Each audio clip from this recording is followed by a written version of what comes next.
the city of St. Louis, you're listening to the Don't Push Pause podcast with your hosts, Justin Johnson and Lindsay Reber.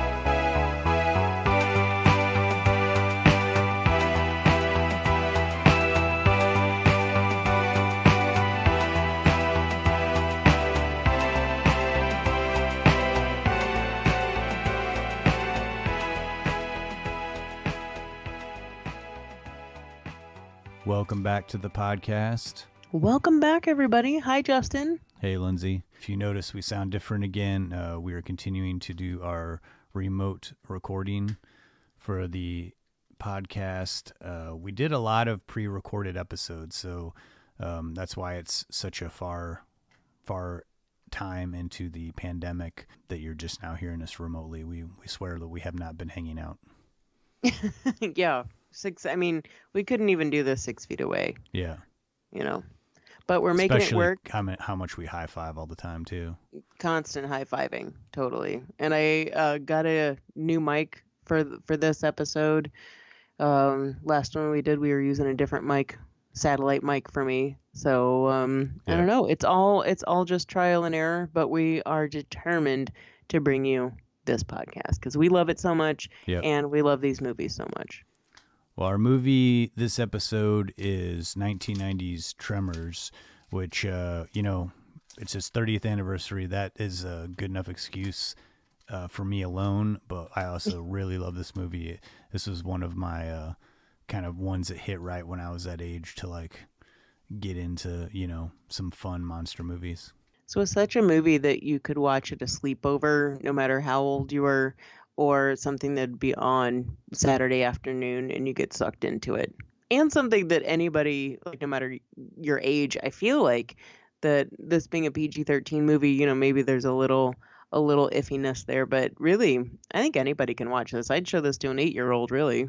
I don't know what that says about me, but whatever. No, yeah, I think this is a really family-friendly movie, minus one F-bomb and some mild violence.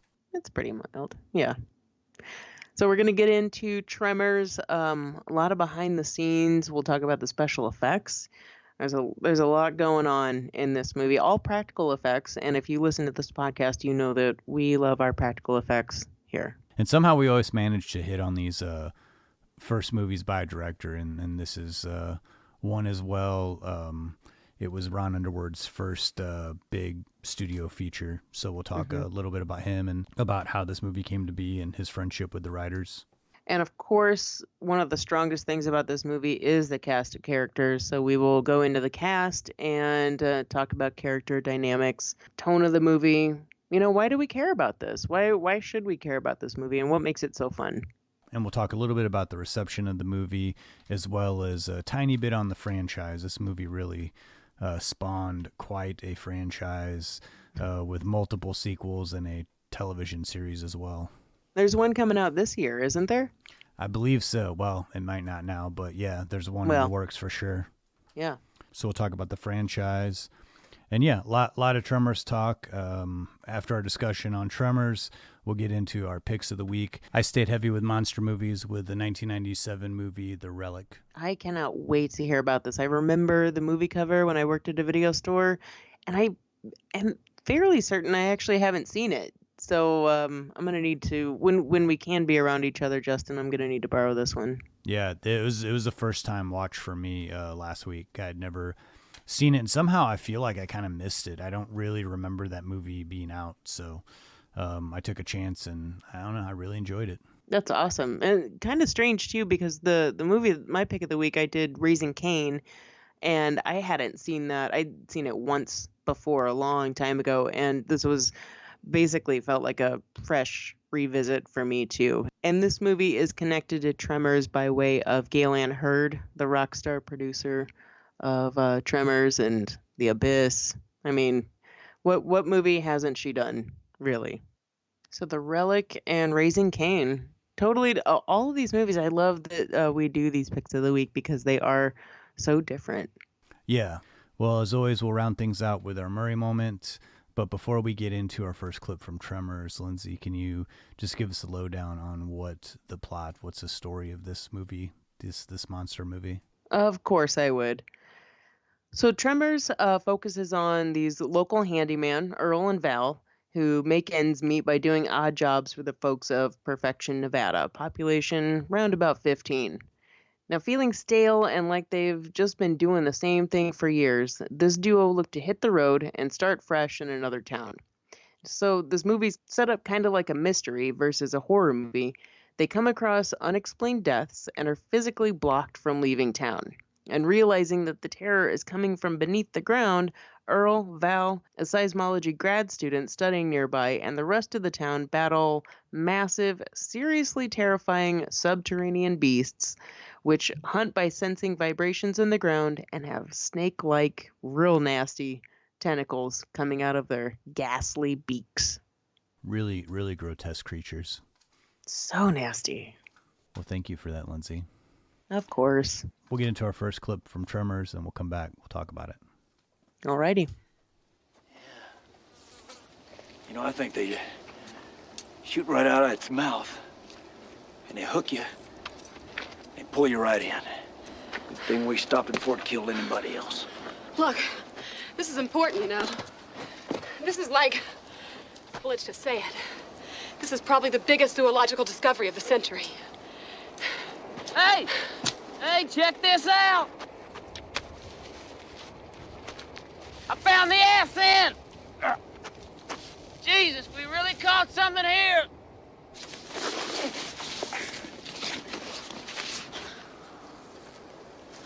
Wow.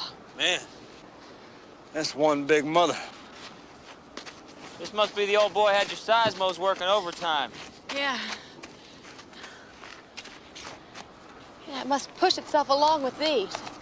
You know, all of them pushing at once. That's why it moves so fast. I mean, this thing had sensors tripping all over the place. No. Hey, Rhonda, you ever heard of anything like this before? Oh, sure, Earl. Everybody knows about them. We just didn't tell you. Oh, hell, man, no one ever saw anything like this. We're really onto something here. I'll tell you one damn thing. Old Chang don't get his slick mitts on this for no measly $15. You got that right. Woo! All right, here's the plan. We need a flatbed. Yeah, right, with a winch? Yeah, 5 ton maybe. No. Don't want to winch it. Don't want to winch it to tear it all up. All right, a crane. Yeah, a crane with lifting straps. Hey, shut up! The way I figure it, there are 3 more of these things. What? 3 more? I've got seismographs all over this valley. Now, if you compare the different readings, here's one at 2 o'clock yesterday. But here's one 3 miles away at the exact same time. Now, that's 2. But here... Yeah, we'll take your word for it. Yeah, where's your truck? just beyond that hill.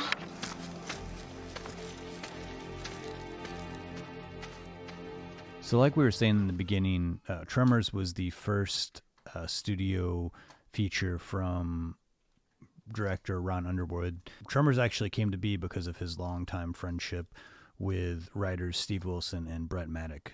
So Tremors came to be by way of the writers, of course, credited in the movie as S.S. Wilson, standing for Steve Wilson, and Brent Maddock. They were this team of writers who would work on educational videos, educational safety videos for the Navy.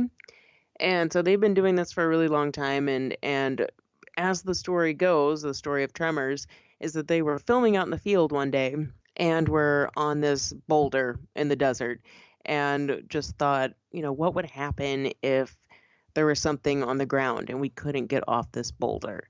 Like if you're a kid and you play that game, like the floor is lava and you've got to jump from, you know, stationary object to the next one to just not hit the floor. So that was the idea behind this, and kind of wrote up, you know, an idea for this story and just put it away. Not really ever thinking anything will come of it, but you know what? There's an idea.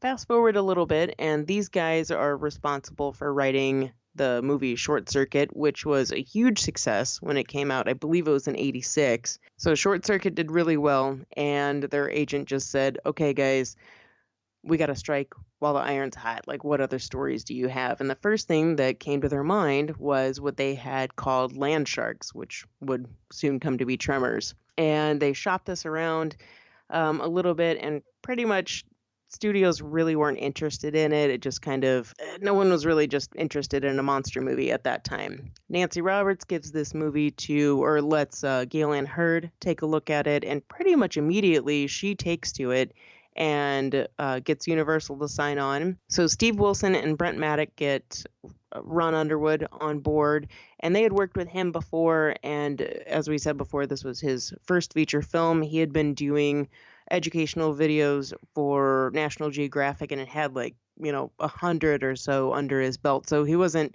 completely green behind the camera, but this was his first feature. So we've got this team together, and Tremors starts to get underway, and it was renamed from Land Sharks due to, depending on how familiar you are with Saturday Night Live, there was a sketch in the 70s kind of piggybacking on the success of Jaws called Land Shark. I mean, if you know SNL, you're pretty aware of that skit. And so anyway, they had to rename it. Land Shark is a pretty terrible name anyway. It's a pretty bad name. It's I think Tremors is a really appropriate and kind of cool title. Yeah, very much so. I think it was also called Beyond Perfection too, which to me sounds like a movie about ice skating or something. Yeah, Tremors is a much better title. And I think it gives the monster its own identity. When you throw the word shark in there, you're already relating it to something that exists already. It's ambiguous, yeah. Yeah. So like you said, I mean, Ron Underwood was, a seasoned director as far as someone who, was used to working with a crew and directing, but hadn't really done very much narrative work. Thankful for his friendship with two writers who already had a couple of successful movies under their belt that they had written. I think it was a really good pairing, and it's kind of wild. Tremors is such a confident and kind of bold movie. It's not a real stylish movie, but it just seems like a very confidently made movie, especially for a first-time director. In interviews with Ron Underwood, he seems almost like a dorkier Ron Howard. If yeah. I mean, he's just, smiling and kind of so easygoing. I mean, I don't know if that's what he's like on set, but from the interviews, you wouldn't expect that this was the guy who made, one of the more acclaimed monster movies of the 90s. If anything, when I watch interviews with him, I'm like, that's the guy that I want. I want a monster movie from that guy because he looks like he had fun making it and loves to talk about it. You read this script, that you've got a lot of effects that you've got to deal with, and that's not something that someone's going to necessarily clamor towards or maybe you might be excited about it, but that's a lot of work ahead of you. And so for him to sign on and be all about it, that says something. Yeah, and there's a lot of things in play, I think, that make this movie really work. I mean, one being that I think it's such a strong script. I think that it really does a good job of, number one, giving us a location that we're not altogether familiar with in movies outside of Westerns. This movie that takes place almost primarily during the daytime with exteriors. There's only a couple of scenes where it takes place inside. So you have these big, bright, beautiful, sunny exteriors. And that's pretty eye-catching. Altogether, right away, makes it original. And there's something to be said about a terrorizing thing happening during the day, because that doesn't really happen in horror movies or monster movies. Darkness is the thing that horror movies rely on. It's something like hiding in the dark, and this is coming up out of the ground and you full on see it. That's one thing that this movie does not shy away from, is showing you the monster, and that's impressive. And I think too, what makes a movie like this work is having a really solid group of characters that we care about, and I think the script does a good job. The movie really introduces everybody very quickly. We're introduced to Val and Earl, played by Kevin Bacon and Fred Ward, and I really like how the script shows a small town, shows the characters of this small town might be a little eccentric, but it doesn't seem to be mocking the sort of small town folk. I think it toes the line sometimes, but I do think that it's very respectful and very tasteful. And I get the sense that these guys are two dudes that are handymen and they do all these odd jobs, but they also have the ambition and the foresight to dream of a bigger life outside of this town just over the horizon. Yeah, definitely. And the setting of this movie is a character by itself. And if anything, everyone that's in the movie, like I was talking to my dad about this, and he's not like the biggest movie buff or anything, but he loves Tremors, and I didn't know this about him. But he said that one of the reasons is because, well, one, it's like an adventure movie and it's like, out hunting something, but it's that it's everyday guys. It's just like normal dudes. And there's something that's relatable to that. Like you were saying, there's maybe like a little bit of not stereotype. I wouldn't even say stereotyping or like a parody of of a particular type of person. I think it's just the characters in this, they're all like, you've met these people before. There's nothing that's like out of the ordinary. Yeah, and I really appreciate, too, that the movie, we have a third central character, a strong female central third character, and the movie's not all about machoism. It's two guys who, like, I think in their mind, they want to be macho, but they're always, like, after a while, they're kind of looking to Finn Carter for the answers. They're always asking her, well, what are these things from? Because she's the smart scientist who's on the scene, even though, she hasn't seen these before, and and she's the first one that comes up with the idea of like pole vaulting across the rocks. Like they're arguing, they're not listening to her, and she's like, you know what, I'm just going to do this thing, and then they immediately start following her lead. And sure, there's times where machoism is brought into the movie, like Michael Gross's character or Burt Gummer character, but for the most part, I find this like to be, again, like this like really kind of respectful cast. It doesn't feel like people are like at each other's throats. No one seems real spiteful. There's no like overly annoying characters. And that's something that I really don't see often in an ensemble piece. And I think a lot of that, again, I think attribute a lot of that to the script and how well written these characters were. Yeah, I mean, think about any movie, even down to like Night of the Living Dead. There's always somebody who's causing a problem, who's trying to throw a wrench into the master plan, of how to get out of this. And this movie doesn't have that. And Tremors is really a movie that lends itself to being a macho movie. Like you kind of think that it would be almost, but it's really not. Even you were talking about the pole vaulting scene, and that's probably my favorite scene in the movie. I love that one because it does demonstrate a moment of when there could be a macho moment. Like, so Finn Carter's character, shows them how to vault from rock to rock. And Fred Ward's like the older, more, masculine man. And he tries to do it and totally fails and falls back, And then Kevin Bacon goes, nails the jump. And my immediate assumption is going to be Fred Ward's going to say something kind of crappy to him. And he goes, all right, that was pretty good. They're encouraging their buddies. And this is not a buddy movie, I would say, but it's very even. And it doesn't matter the gender or who they are in the movie. Everyone's equal footing and looking to just figure out how to get the hell away from these things. And I also like the humor that's peppered in the script. It's not entirely a laugh out loud funny, but a lot of the lines are humorous, and they put them in humorous scenes the way they set things up. Some of the lines with like Finn Carter's character, like everybody's always asking her where these things come from because she's a scientist, and she's like, these things are unprecedented. One of the guys is like, yeah, but where do they come from? It's good that you bring that up because we look at these movies and we immediately want to know, where did this thing come from? And as the writers said in talking about coming up with this idea that monster movies from like the 50s, pretty much monsters came from outer space or were an experiment or prehistoric or due to radiation or something like that. And the idea that we don't know, or that maybe these creatures in Tremors that are called Graboids, I have feelings about that name, but that's what they're called, that we don't know what they are. And I like that mystery. It's like the Michael Myers mystery. Like I like not knowing in the original Halloween what makes him the way he is, and that's the same thing with this. I like assuming that I think that they've been there the whole time, but we don't know. And that mystery is what makes it even scarier.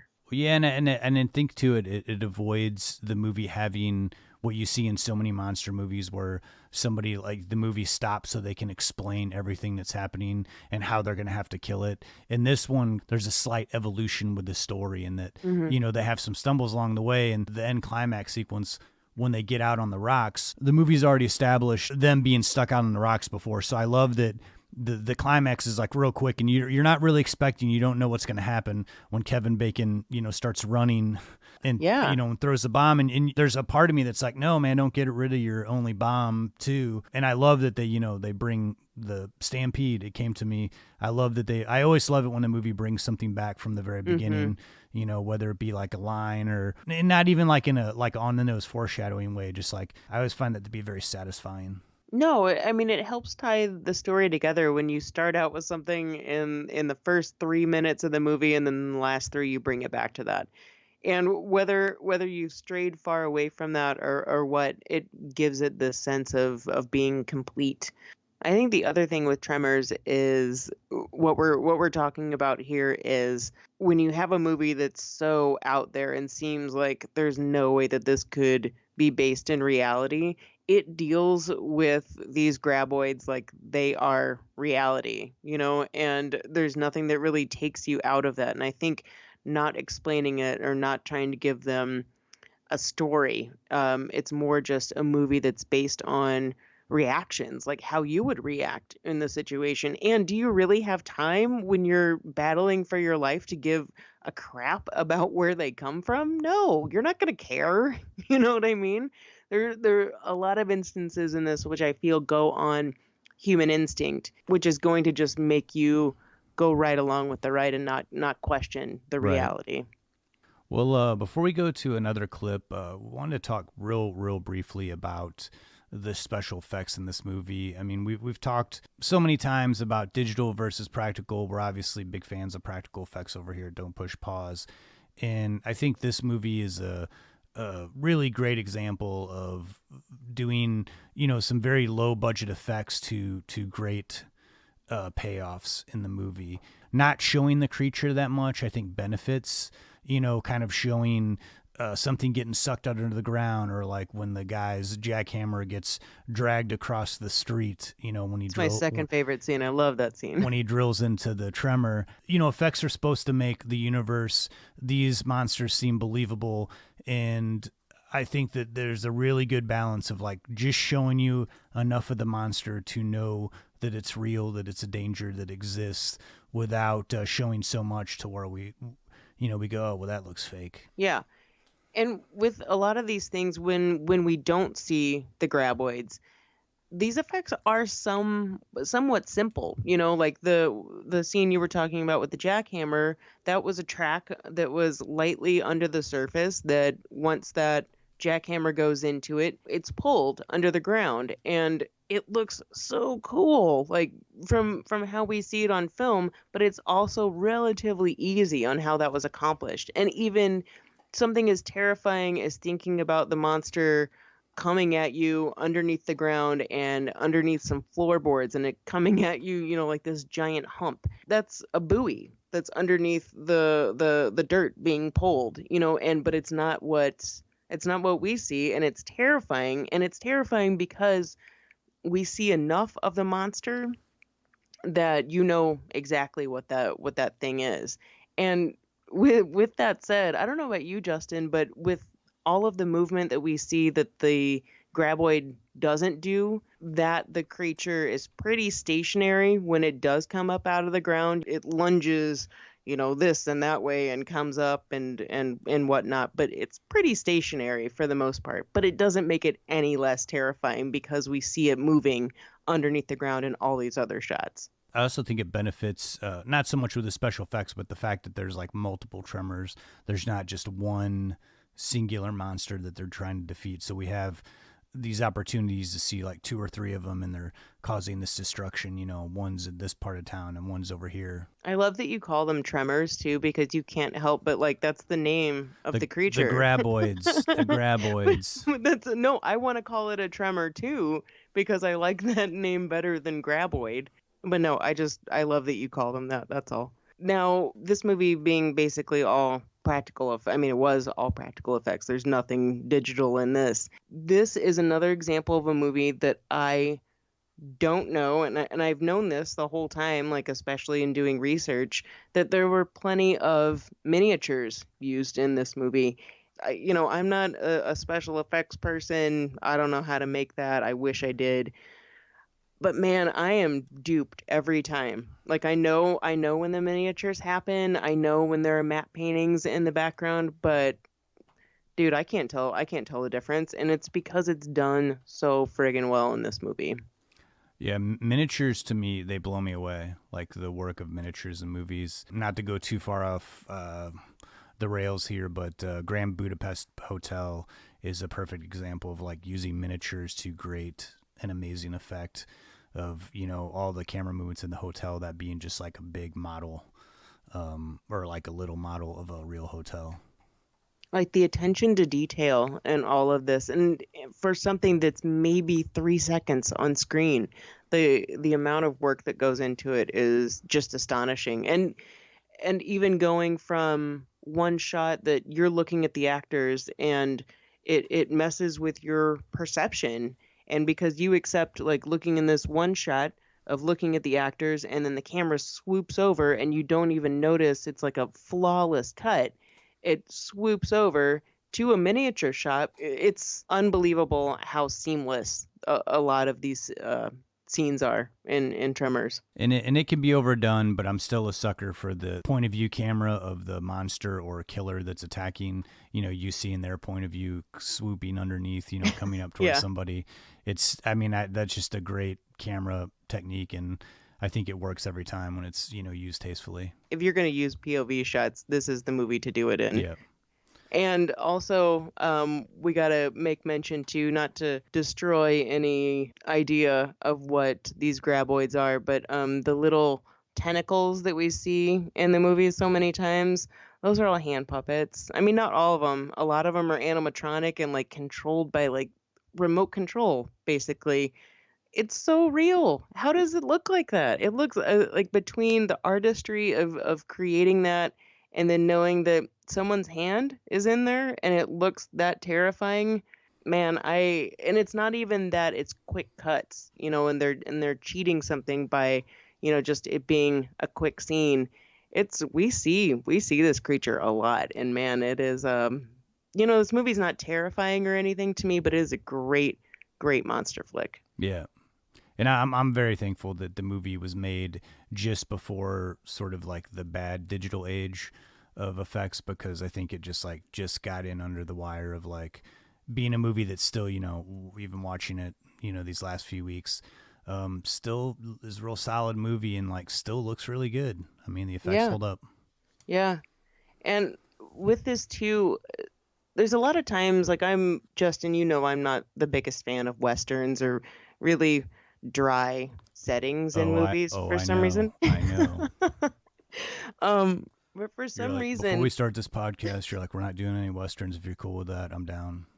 so Tremors is like a Western, right? You're like, I don't know if I really that's feel as like doing Western that. as you get. For one of the reasons they don't really appeal to me is I don't like feeling.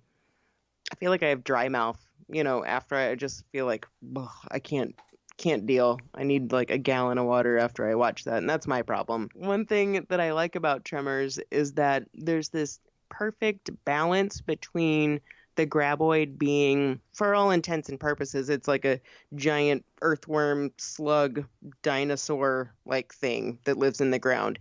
And that's going to be relatively dry, like a dry creature. Right. And I think it started off super, super dry. And the special effects guys behind this, Tom Woodruff and Alec Gillis of, oh God, what are they from? Amalgamated Dynamics. They originally started off with like a super dry, like kind of like dinosaur creature. And they had come off of, I think they said they had come off of doing Aliens, and everything was like drippy and slimy and gross. And they were trying to not do that. But what they found after they had done some of this was that people that were looking at it were having the same reaction that I do to Westerns. Like, it just feels like, I don't know. There's just like something, I don't like the way it looks. I don't like the way it feels like it needs to be wet or something. And that's when I think one of the best additions to the Graboid is like the slimy grossness that emanates from its mouth, or like when when one of them dies, we see this gross slime that leaks out of them. And that to me is like one of the best additions to this monster. And how much they talk about how much they stink. In the movie, you almost kind of feel like you can smell it with the mix of all that slime and grossness. Like, Totally. It's a good effect.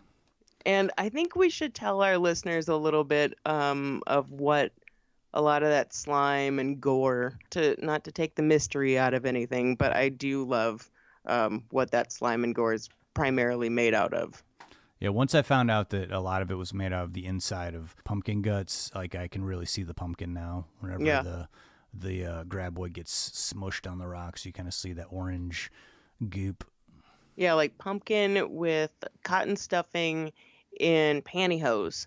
So when you see that stuff flying through and then it splats on something, it looks so good. And it's this controlled splat, so you have like a primary gross pantyhose splat, but then all of that pumpkin crap just goes flying everywhere. It was a really good idea. And I think that makes for another one of the funny moments in the movie where they blow one of them up. The first one they blow up and they're all cheering, and then all the guts start falling on top of them. Such a good moment, yes. Well, let's stop there. We'll go to another clip from Tremors, and then we'll come back. We'll talk a little bit about the cast. We'll talk about the reception of the movie, and we'll talk a little bit about all those many, many Tremors sequels. Sounds good. Wait. This one's not falling for it. This one ain't dumb. He's trying to trick us. Use your bomb. It's our last one. Well, what else you gonna use it for? So what if we make it to the rocks? We'll be dead in 3 days anyway. Well, I wanna live for the 3 days. What the hell? What's the matter? Use the bombs, for God's sake! Throw that bomb, man! Scare them away! Throw the bomb. This bastard ain't smarter than us.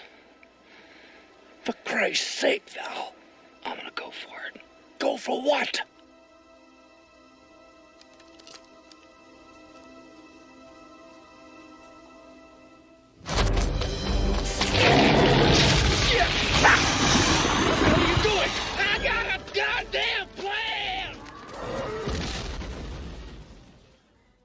So once again, we have a movie that we love that we're talking about for the podcast that has somewhat of ensemble cast. I mean, there's clearly your two main stars in this that are Fred Ward and Kevin Bacon. But, once we start getting introduced to the town, we start seeing some of these other characters. Now, some of them aren't really on screen for very long, but the other two main characters outside of Finn Carter and the other two mentioned are Reba McEntire and Michael Gross. Man, I love them as supporting characters. Reba McEntire really dialing it in for, I don't think that she really had to stretch too far for this. Like she knows her country and she knows her guns, fit right in with this cast. And Michael Gross stepping out of Family Ties, I think he had just wrapped Family Ties, like the entire series, if I'm not mistaken. And yeah, then started immediately shooting Tremors. Kind of a departure, aside from a TV movie or two that he had done, but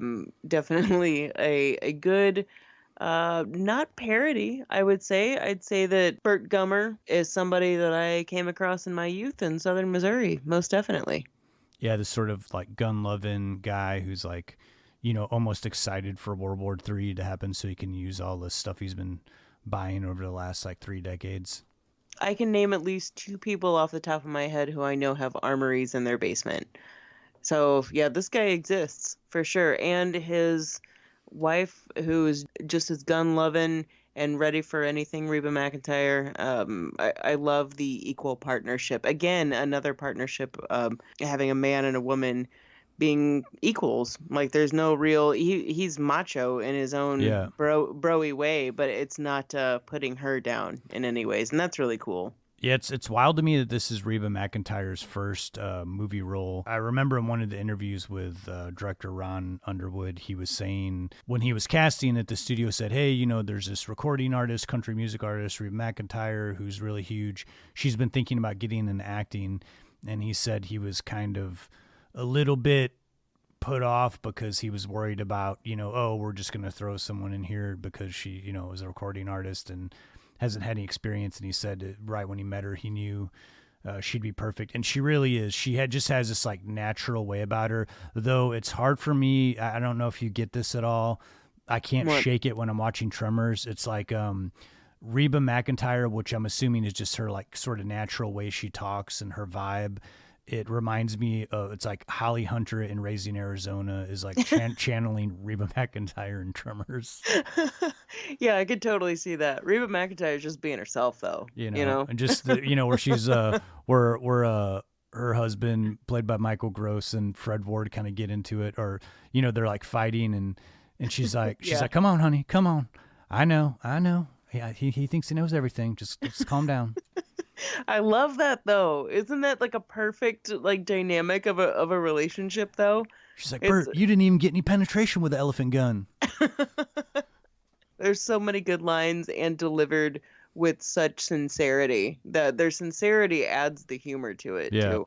And Finn Carter, who plays Rhonda LeBeck, the seismology grad student that is studying vibrations in the area. Going back again to 50s monster movies, you know, we always do have to have some type of like authority figure, you know, like a scientist or a police officer or something like that's our grounding figure. But what I like about Finn's character is that she's a student, so she doesn't know everything, and she's learning, and she's looked at as the expert, you know, and she's just going off her gut, just like Val and Earl are.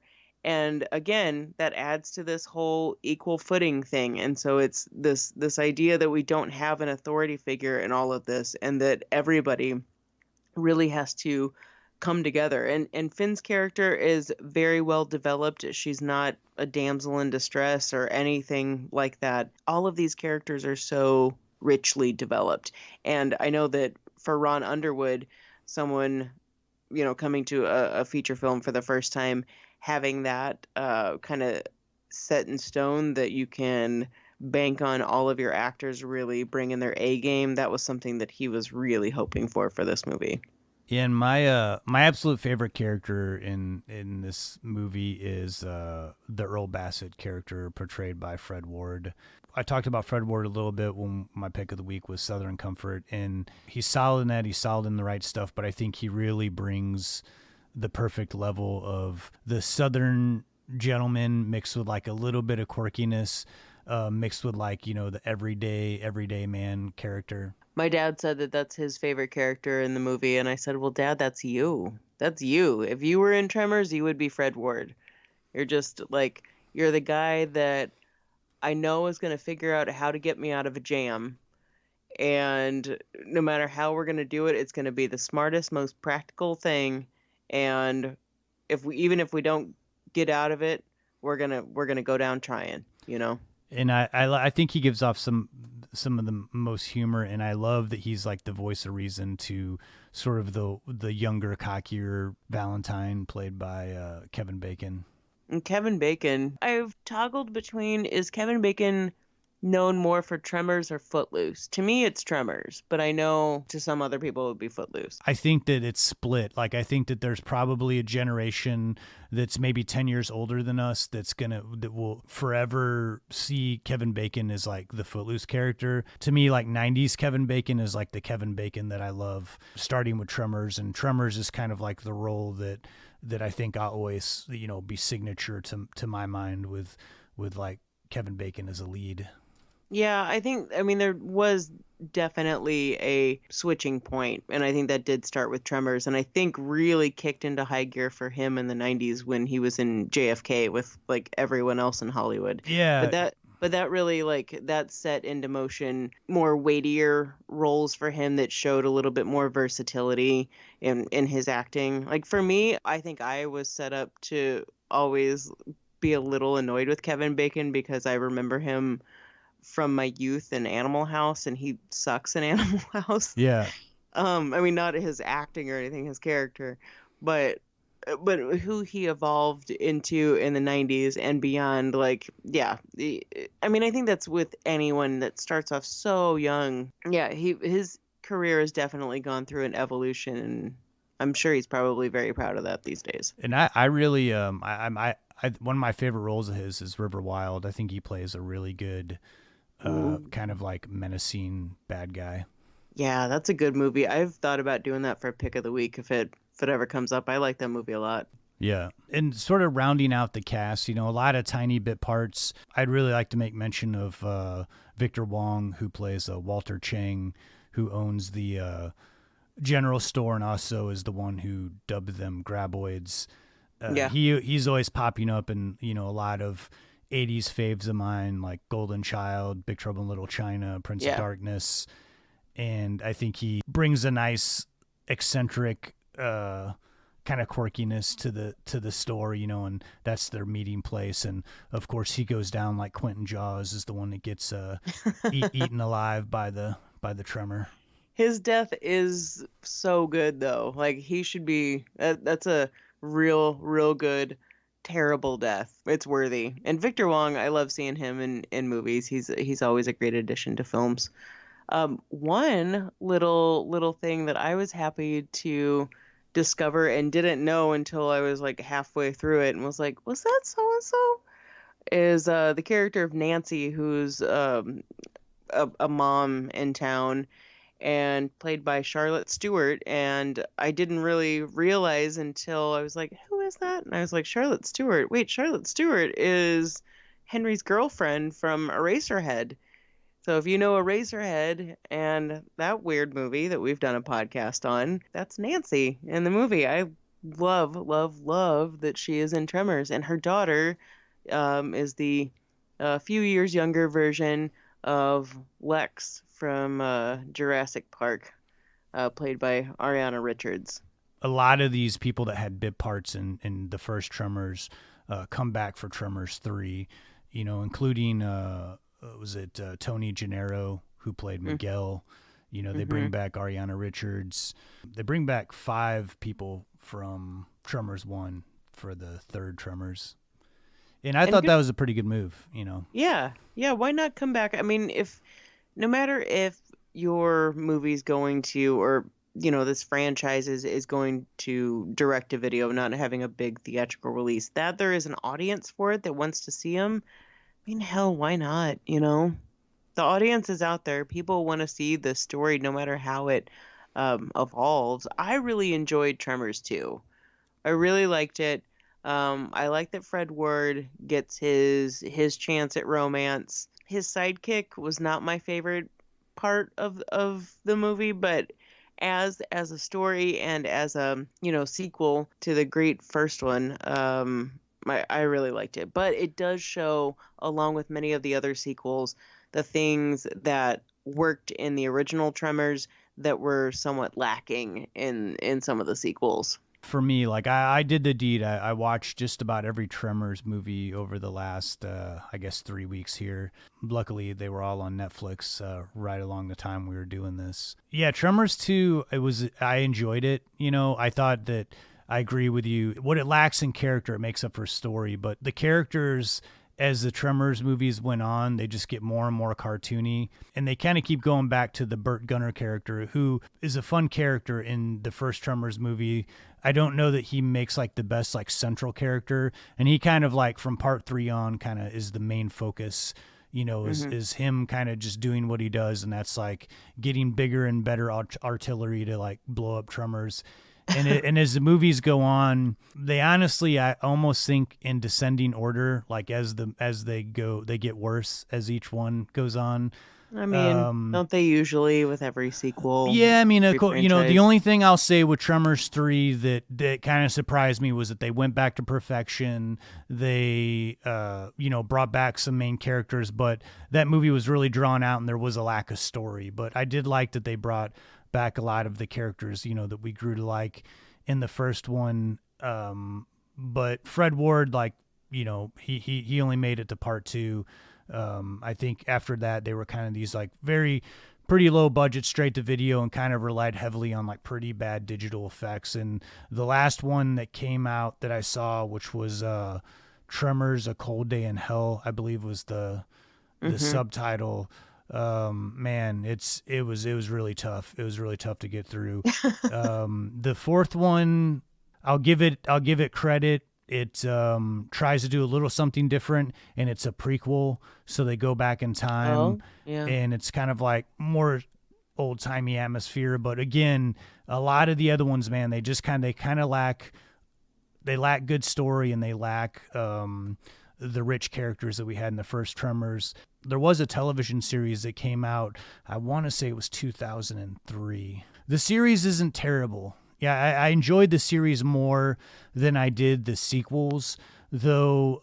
Again, with the same with the sequels, you could tell that they just didn't have much budget or time to really do very believable effects, so it kind of suffers there. But some of the characters and stories in the television series I enjoyed a little bit better. And supposedly they started shooting like either a new series or a new movie with Kevin Bacon and Fred Ward, and I don't know the full story on that. Forgive me for not looking that up, but I do know that it got a lot. There was a lot of interest in it, and then somehow it got canceled. Yeah, it was made and it premiered, but after it premiered, it didn't get picked up. So I think it just kind of like died. It was one of those things where money was put into it, and then no one was there to buy it, so it was just kind of what it was. But Kevin Bacon has always said, I think he has developed a lot of love for his character. And what happened to Val after he just like bailed? What happened to he and Earl? And I think he was always interested in that story. I would be interested in that story too, and curious to see if something doesn't come from that series, if there could be some type of offshoot of that story that's maybe a not direct to video. But who knows? I don't know. There's obviously an interest in this story out there. And thinking back to Tremors 2 and what I loved about it was that it did that thing, how we talked about the stampede thing from Tremors, like it being mentioned in the first 3 minutes, and then that coming back in like the last 3 minutes. That happens in Tremors 2 too, of Fred Ward has his calendar, this playmate on his wall, and it's always to remind him that he can want something, but he's never going to get it, just to remind him of what he can't have, like something real kind of depressing. And then come to find out that the woman that is involved in the story, played by Helen Shaver, who I love from... I love her from a lot of things, but there's a good spot in my heart for a movie called Desert Hearts that she's in. But Helen Shaver plays the kind of like the Finn character, basically. But she turns out to be the playmate that he's been lusting after since like the 70s or whatever, and they fall for each other. Like, I like that, even though it is so cheesy. But I will admit that I guess I was sucked into the story enough that I didn't see it coming like 3 beats before, when I was like, no way, that's not, oh my god, it is, that's adorable. Like, I was sucked into it, and I didn't mind the effects in Tremors 2 Aftershocks. I genuinely liked it as a sequel. And the others are positives and drawbacks to them. I love that they exist. I'm just always going to say, after that initial sequel, sometimes franchises become another animal after that initial sequel. Yeah, and I mean, I probably didn't help myself by not spacing them out. I don't know that watching like you watched them 6 all right movies, after? yeah, one after another. It's not really like a binge series, in my opinion, because it's just kind of a lot of the same thing. But not unless you're on hard drugs. Yeah, unless you consider Miller Lite a hard drug. I was not. Depends on how many. I mean, by Tremors 5, maybe if you were on like a 30 pack, it could have been. I got to tell you, really good. As many Miller Lights as it took, still didn't do much for Tremors 6. You want to start drinking, 2 or 3 hours before you sit down and watch that one. All right, now I'm ready to go. Let's get back in the saddle. Tremors 6. What movie am I watching? Honey, saddle up. It's Tremors 6. Well, Let's get back to like Tremors 1. So Tremors was not a big hit when it came out.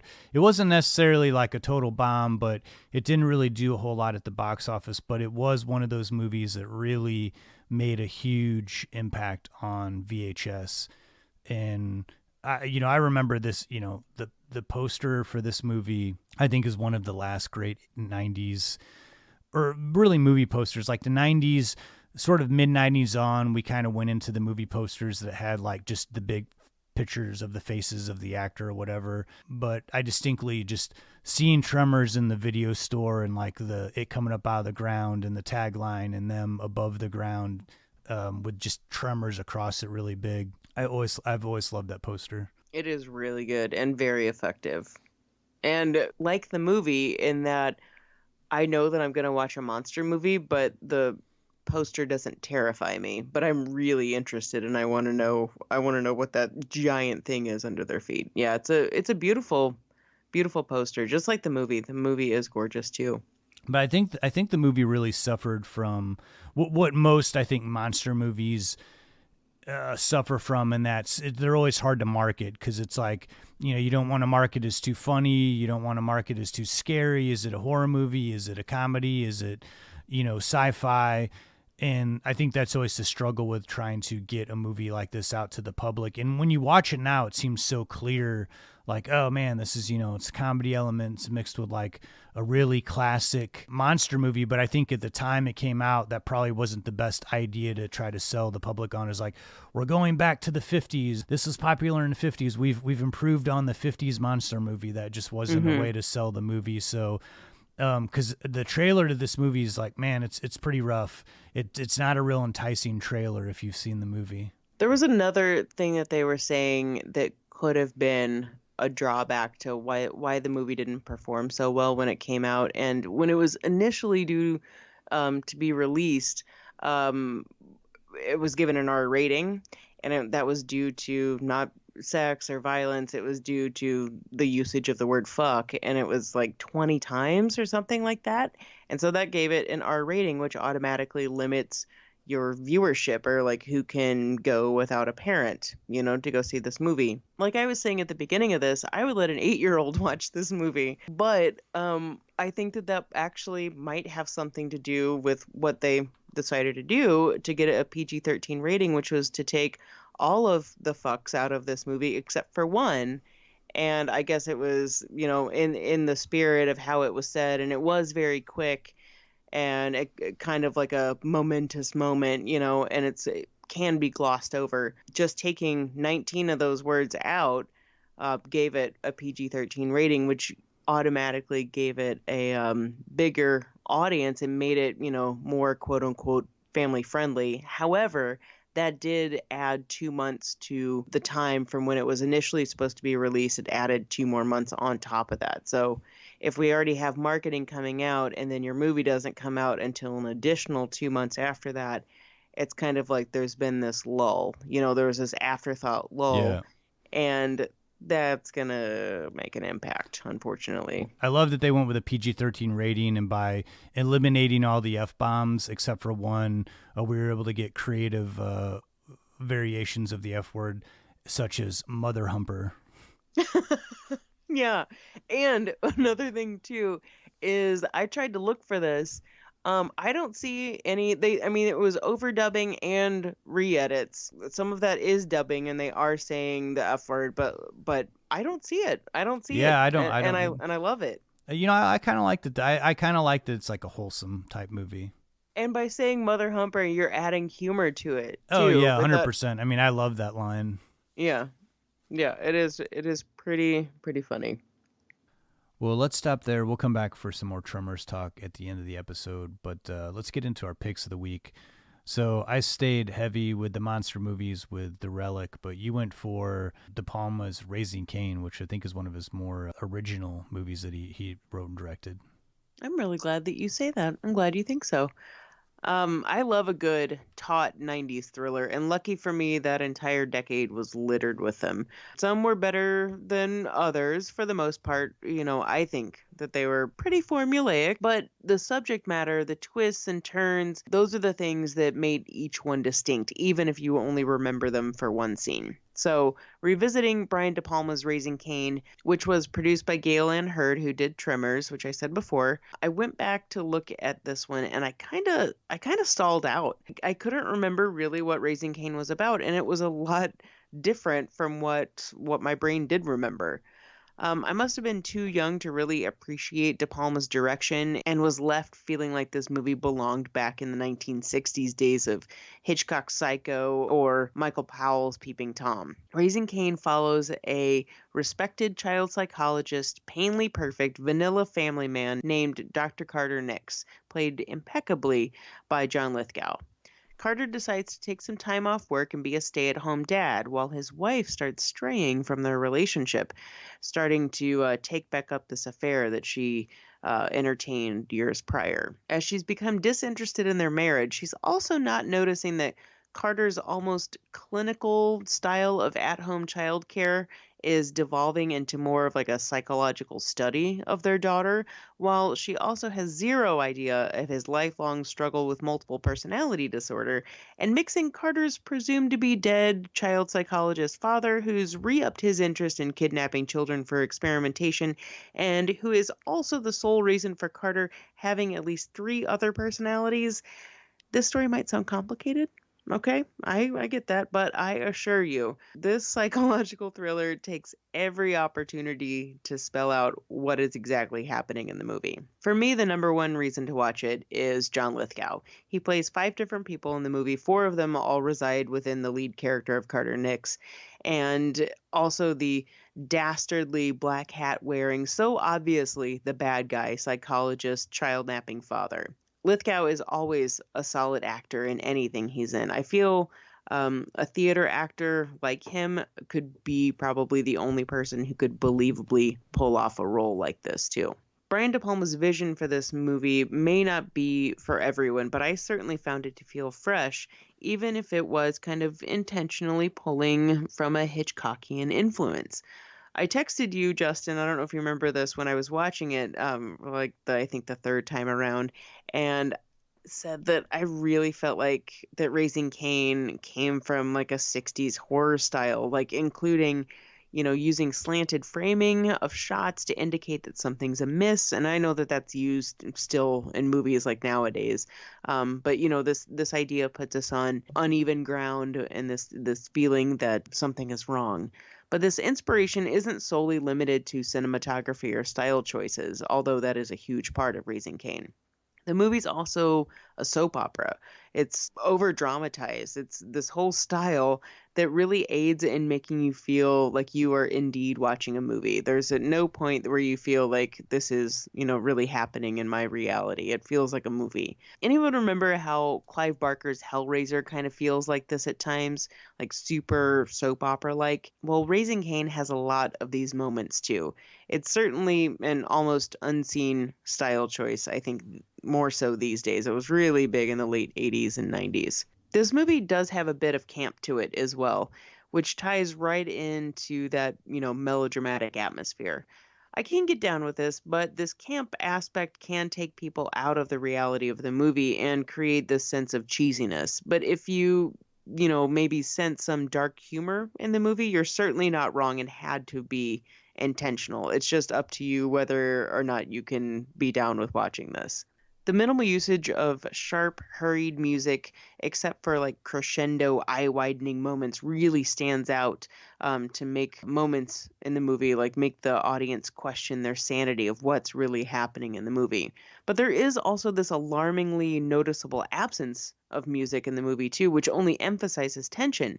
And the sense of uneasiness is selectively used in the film and causes us to feel very exposed. At least that's how I felt watching it.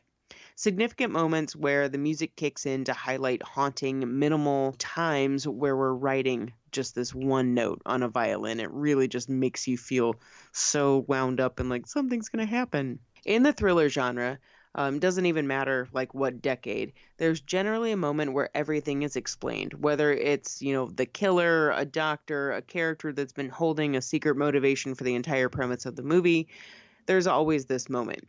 And in Raising Cain, this part absolutely rules, but you may not even notice what's so cool about it unless you watch it so many times through like I have. These moments typically involve a lot of talking and explaining the movie. Take in case of Psycho, it's, at the very end when everything is explained about Norman Bates and the audience becomes aware of why he is the way he is. In Raising Cain, this is an unbroken 4-minute tracking shot of actor Francis Sternhagen, who plays the doctor who worked with Carter's child-stealing psychologist father and knew everything about his previous misdeeds. And with this explanation, and we see, what we have for 2/3 of the movie, everything now falls into place, and there's this super dramatic shot where we are just sucked into this entire story, which could be kind of boring, but how we weave in and out of this shot, it's couldn't be any more perfect. And we know that we're headed for some seriously intense conclusion. Generally, Raising Cain, from what I can tell, what I've surmised, is not high up on the list for movies that a lot of De Palma fans love. It's appreciated, but sometimes lackluster for some people. And I think that this is because we're more used to seeing this type of movie done as a 60s horror movie. But it is remarkably inspired, albeit a kind of preposterous plot, but still full of tension and pretty sickeningly twisted for combining multiple personality disorder and the traumatizing of children. If for nothing else, John Lithgow is so impressive. And if you like his darker turn in the Showtime series Dexter, you can certainly appreciate him in this role. And God, the climax of the movie, it's completely improbable, but so entertaining and done in this extended slow motion way. I've rewatched just the ending of the movie probably too many times. And in true classic horror film, there's that final shot revealing that the horror actually hasn't ended right before the credits roll. Raising Cain is just a brilliant homage to classic thrillers, and I really, really loved revisiting this one.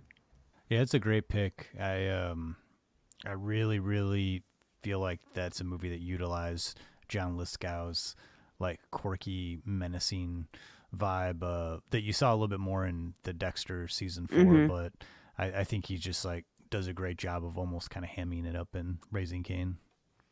Yeah, and he's a great he's an actor, he's a great actor. And, we see a lot of his frantic, sweaty hurriedness. And then we also see him as a total slime bucket, just awful, awful person in this. And someone that's very controlled in their inward insanity. He's just really versatile in this movie. And yeah, I really loved watching it. Yeah, De Palma can be really hit and miss for me.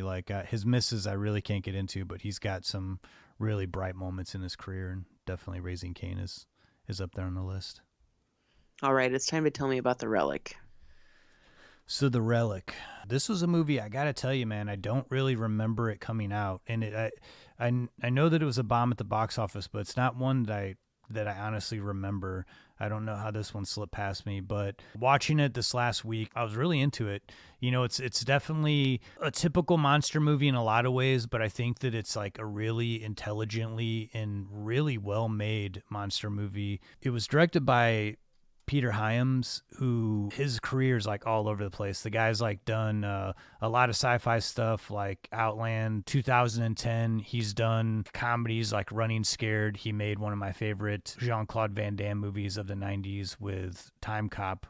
And with The Relic, I think he made a really taut, a really big looking, intelligent monster movie that the same thing with Tremors kind of builds up a story and builds up characters that you actually care about, so that there does seem to be a real sense of terror, because, you've invested some time in the characters in the story. Well, the movie starts out a lot of ways in an Indiana Jones movie. It's in South America, and this anthropologist is bringing these relics back to Chicago's Natural History Museum, which is where the majority of the movie takes place.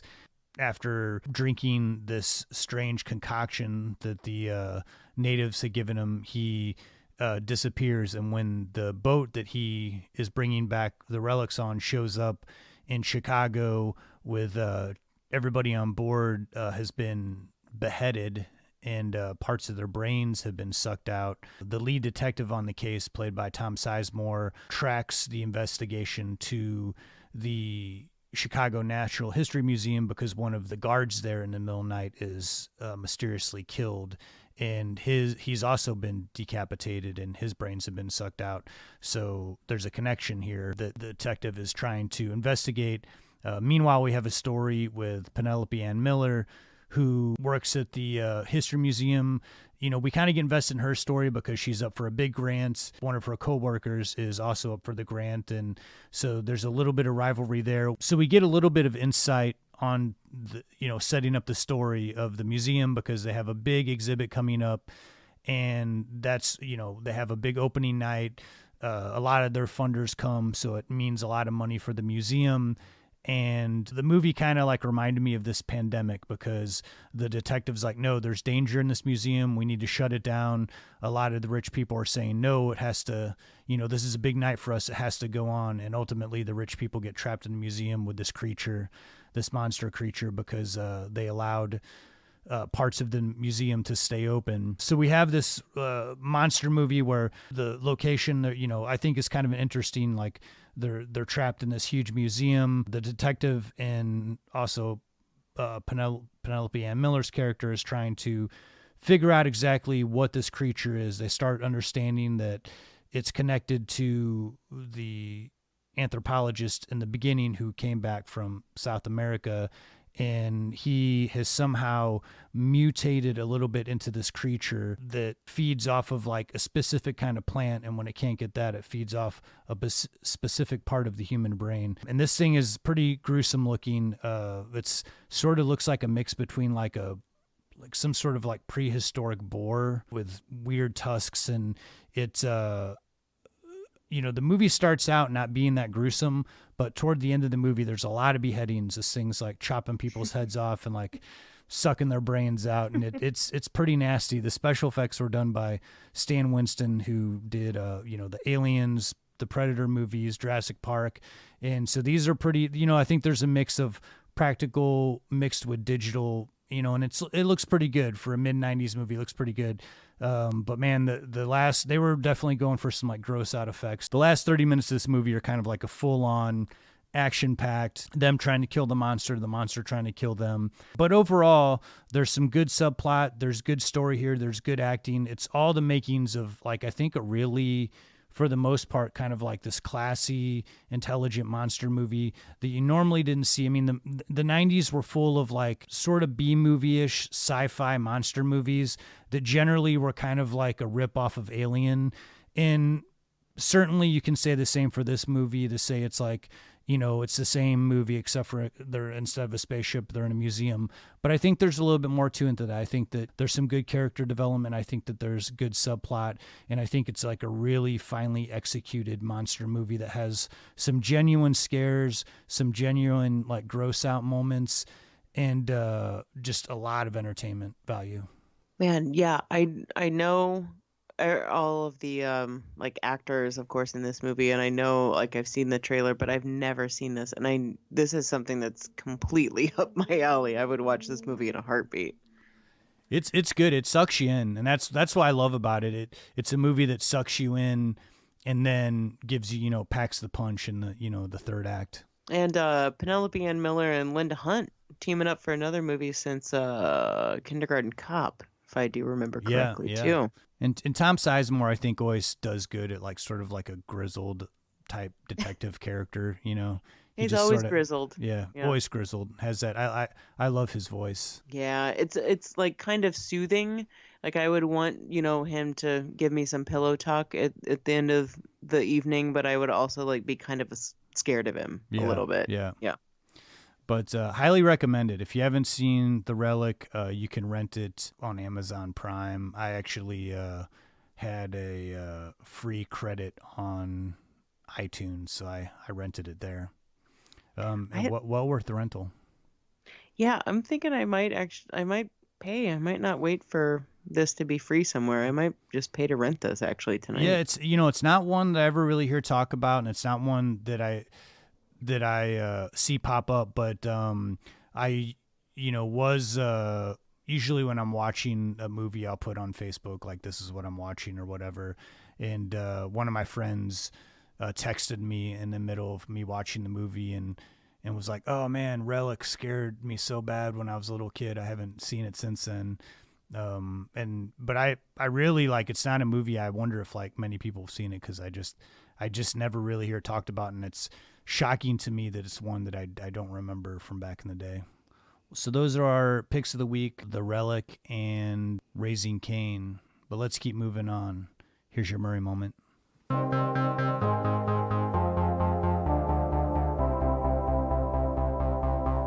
Chicks dig me because I rarely wear underwear, and when I do, it's usually something unusual. I think I need a root canal. I'm sure I need a long, slow root canal. You gonna come and shake my monkey tree again? Oh, what does that old queen know? She didn't even chill. Hey, this is so scrumptious. Is this hand shut? The flowing robes, the grace, all striking. That was fun.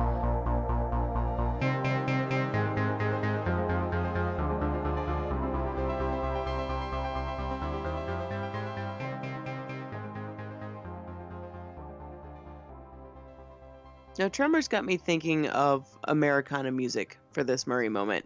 Not because the movie's riddled with it or anything, but because Bill Murray and musician and Tremors star Kevin Bacon are both fans of the style. And in a sad cosmic coincidence, this one kind of fell in my lap.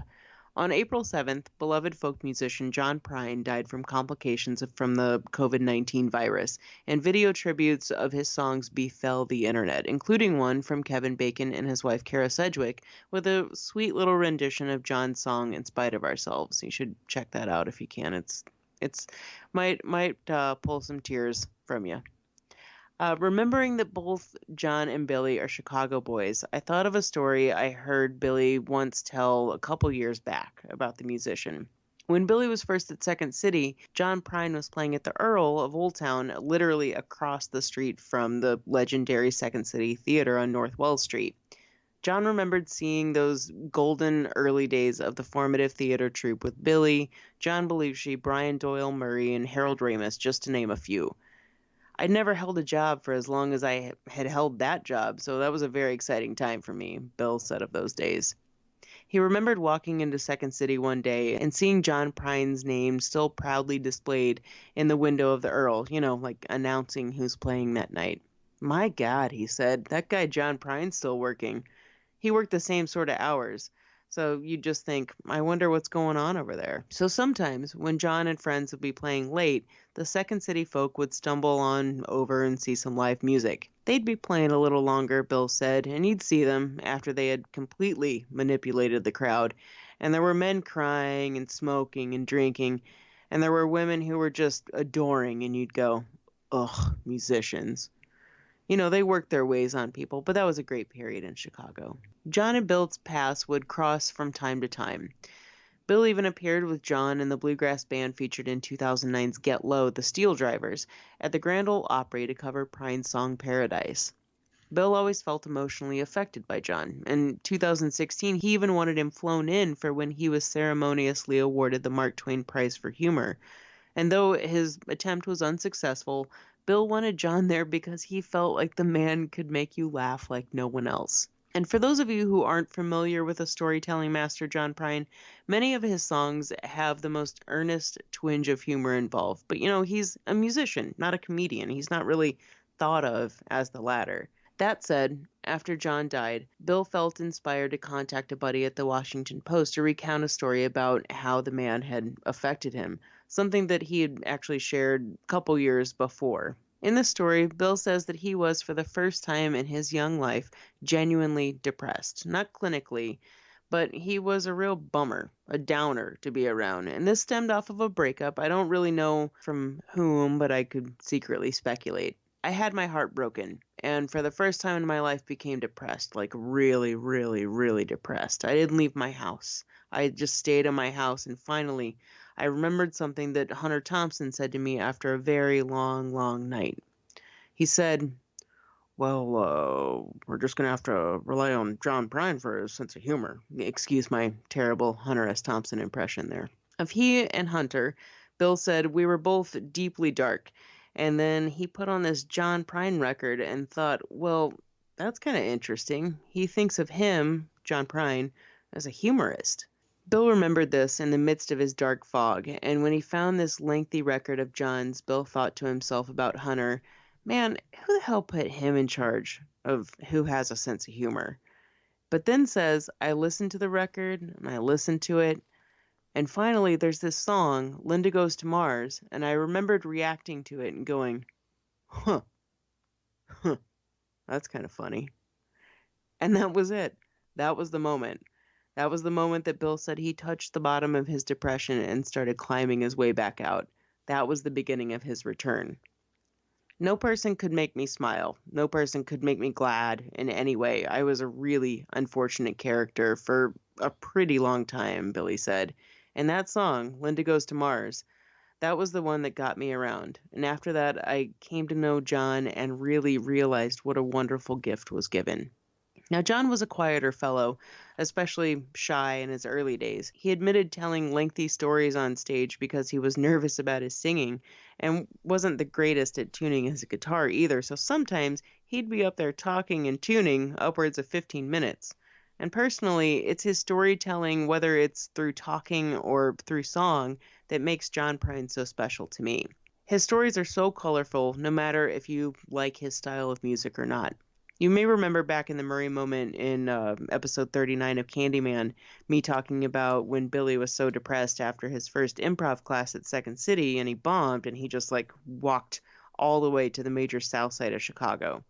After that, Billy hitchhiked all around for a long while and gained stories, learned how to tell stories, and honed how to entertain people. All of a sudden, I could do it. I don't know how it happened, but until you can tell a story, you can't act and you probably can't play music either. I had to go out and live some and have something to say in order to stand in my own shoes and feel confident enough to tell anybody anything.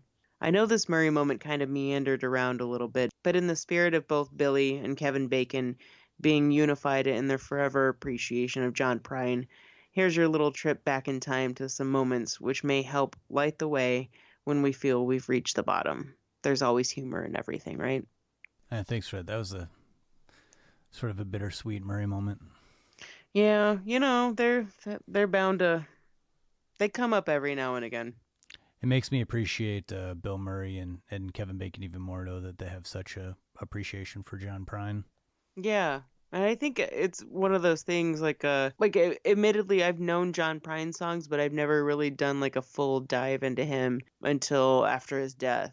I did know who he was just because of that style of music I appreciate. But man, yeah, he's a really special character. And I was, after he passed away, it was overwhelming to find out how many people really liked him as much as I did. More so. Yeah, if you haven't listened to any John Prine, definitely is worth checking out. Definitely one of the more, I think, prolific storyteller type songwriters in the history of music. Yeah, I was on a car trip the other day for an hour, and I listened to just him nonstop, and it was a cross between laughing and then also man, this is a gosh darn good jam right now. Yeah. A lot of humor in his music. So much, yeah. Well, thank you so much for that Murray moment. Of course. Well, before we call it quits on our Tremors episode, did you have any final thoughts? I know I have one for sure. Usually it's hard for me to find one sometimes, but I actually got one this time.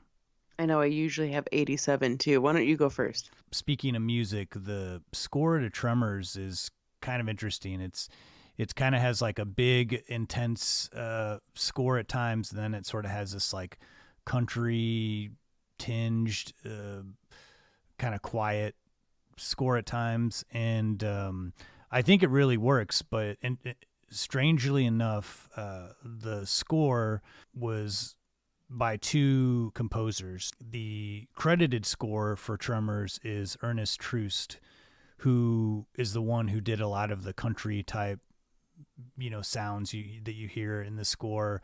But he was actually replaced last minute by Robert Folk, who is not credited as a composer for the movie, which is very weird to me. But I don't know if I'm sure it's some sort of legal thing, or they can't put two people down or whatever. But they actually ended up using Ernest Troost stuff for really the first half of the movie, and then some of the heavier, more climactic scenes are composed by Robert Folk. So there's actually two separate composers not working together, creating two different scores for one movie.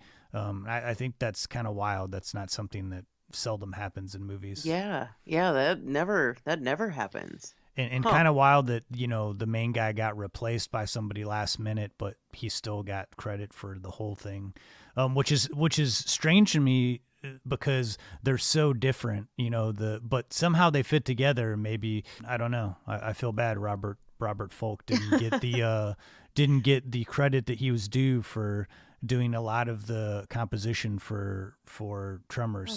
So thank you, Robert Folk, for your uncredited contribution to this wonderful movie.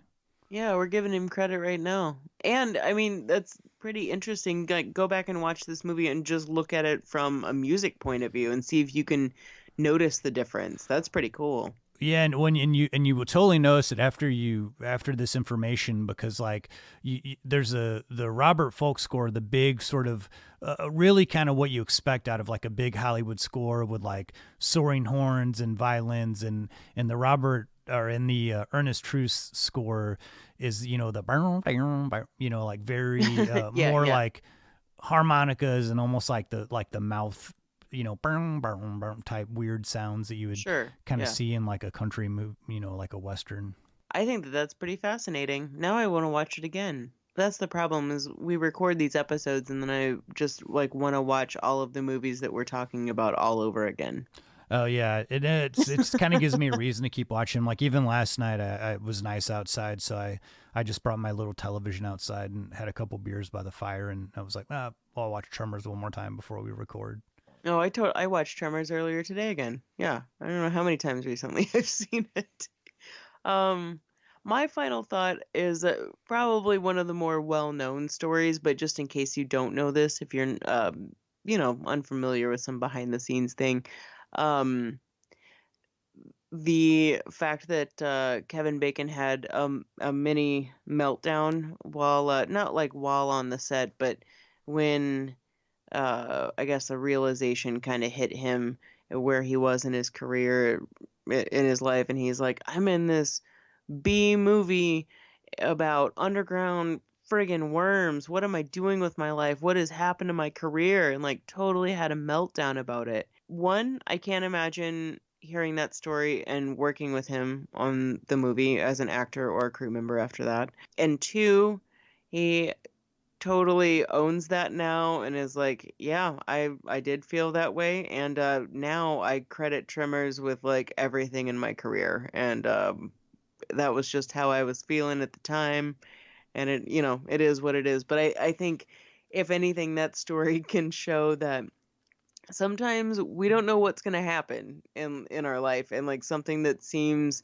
like a mistake can actually end up being one of the most pivotal moments in our lives, and for me, as far as Kevin Bacon's career goes, I don't think of him in Footloose. I think of him in Tremors and Diner, but like Tremors is like the movie, the Kevin Bacon movie, Yeah, I always think of like, for every actor, there's always one or two movies that they're going to show the clip of when they do the in memoriam at the Oscars, where they have the music and they show clips of all the people who have died that year. And it's like, most certainly with Kevin Bacon, I would assume they're going to show Footloose and Tremors. He has so many silly lines in this movie too. I just want to put together like a clip reel, like a 3-minute clip reel of him screaming something in this movie.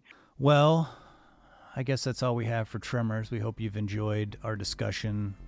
This has really been a fun one for me to revisit and watch a bunch of times. I never get sick of this movie. It really is so much fun. And even revisiting the sequels, it was fun just because of the overwhelming love of the first one. Yeah, Tremors never gets old. It makes sense why it was always a sleepover favorite and why so many people have fond memories of it from their childhood. It's a good one to turn on in just the dead heat of the summer too. Kind of give you that, It is. But don't forget, it has that slime factor, so you're not going to feel parched while watching it. Well, we hope you've enjoyed Tremors. Next up, what do we have next up? I'm trying to think here. Next up's gonna be That Thing You Do, yeah? Oh, yes, yeah, That Thing You Do. Another one that I just never get sick of. That is one charming movie, so I look forward to talking about that one. I've been singing the song from that for weeks now. Yeah. And it's like I can't, I don't know the last time that I saw it, but I know that song. I know that song so well. Well, a lot of fun coming up for you, our next episode. If you'd like to check out back episodes, you can go to don'tpushpausepodcast.com.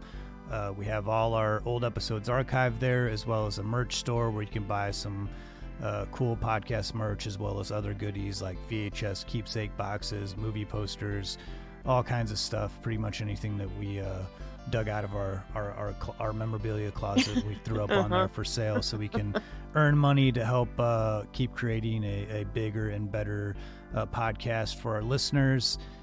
Please follow us on social media. You can find us on Facebook, Twitter, Instagram, and YouTube at Don't Push Pause Podcast. If you want to reach us, ask us anything, tell us what movie you're watching, tell us movies that you hope we do in the future, you can contact us directly at don'tpushpausepodcast@gmail.com. So until next time, I'm Justin Johnson. And I'm Lindsay Reber. Thanks so much for listening. Thanks, guys. Stay safe out there.